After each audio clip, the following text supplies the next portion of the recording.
Hello everyone, welcome to Traveler's World. Let's start travel news episode number 6. First news about Russia. St. Petersburg in Russia is soon to get the second tallest skyscraper in the world. The structure will be called the Lacta Center 2 and will be 2306 feet tall. Kettle Collective, a Scottish architectural firm, announced it on May 25 last month. As of now, Dubai's Burj Khalifa is the tallest building on Earth, measuring up to 2717 feet, but the Lacta Center 2 is going to be ahead in another aspect. And this is going to be the world's highest viewing gallery. Right on the topmost floor, at 1936 feet. So if you are looking for the best view in the world, this will be best for you.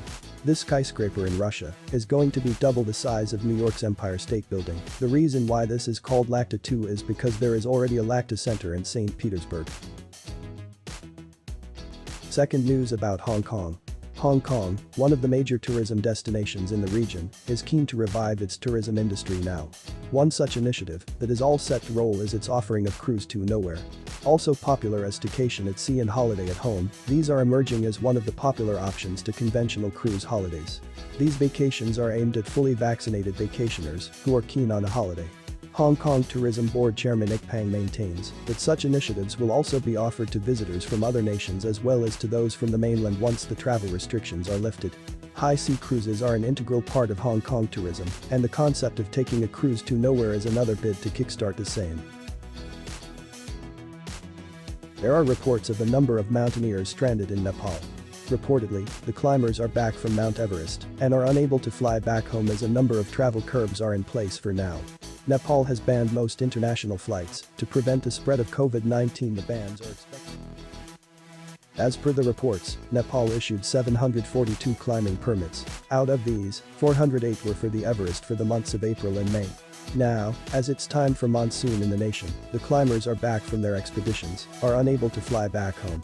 While some chartered flights are still operational in the country, the fare is very expensive for the same, rendering them unaffordable for a number of mountaineers. It has been reported that the concerned authorities might allow more chartered flights to ease the situation. There are no plans to restart regular commercial flights as the fear of another pandemic breakout looms large in Nepal. The news about Philippines. The Philippines government has now extended the ban on inbound travel from India, along with 6 other countries, until June 15 to prevent the spread of COVID-19. The Philippines government has announced that the ban will be extended to travelers coming from India, Nepal, Pakistan, Sri Lanka, Bangladesh, the United Arab Emirates, and Oman.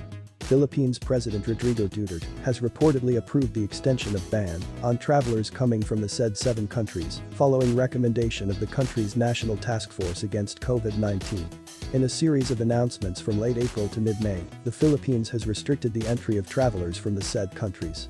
Earlier, the restriction was in place until May 31, which has now been extended further till June 15.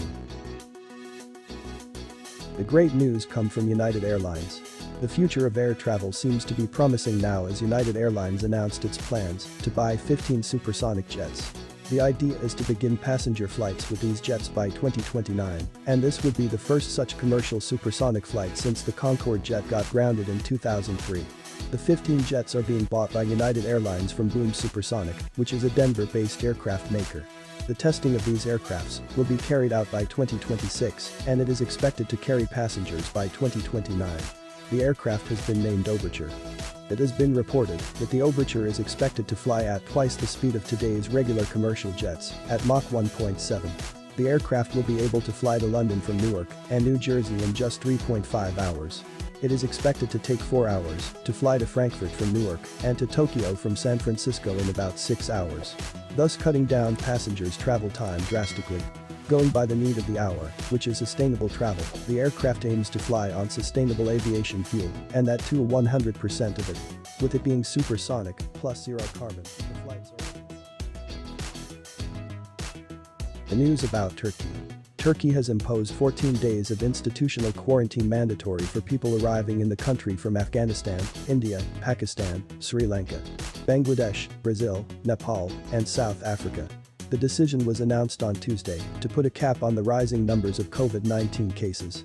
The travel advisory shared by the Turkish Airlines also mentioned that people who have been in these countries in the last 14 days will have to submit a negative RT-PCR test result not older than 72 hours. Moreover, passengers coming from the UK, Iran, Egypt and Singapore will have to submit a negative RT-PCR test result conducted a maximum of 72 hours before entry. Passengers coming from any other countries apart from these can easily enter Turkey.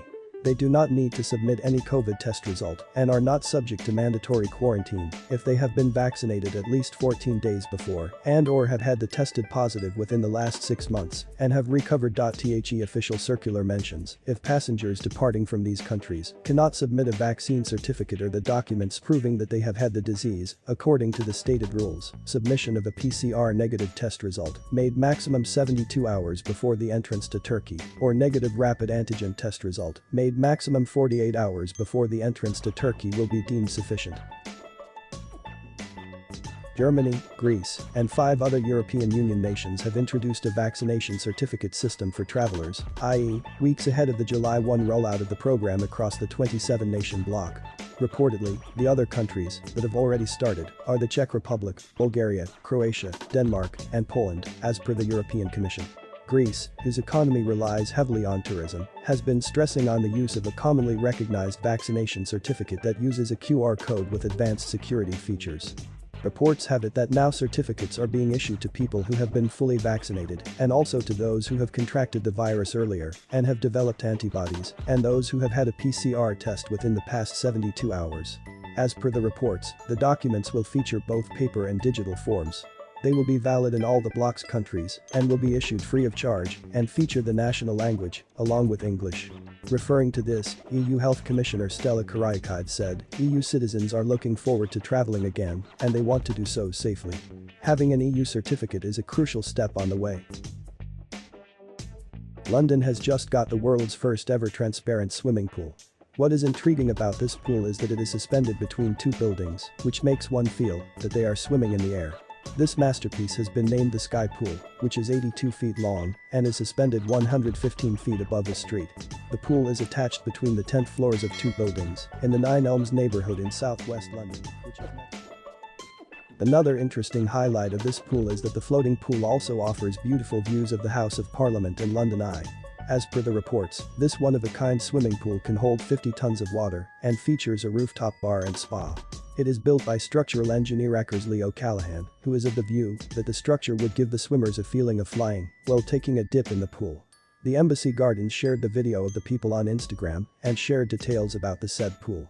As per their post, 148,000 li of water allows swimmers to float 35 meters in the air.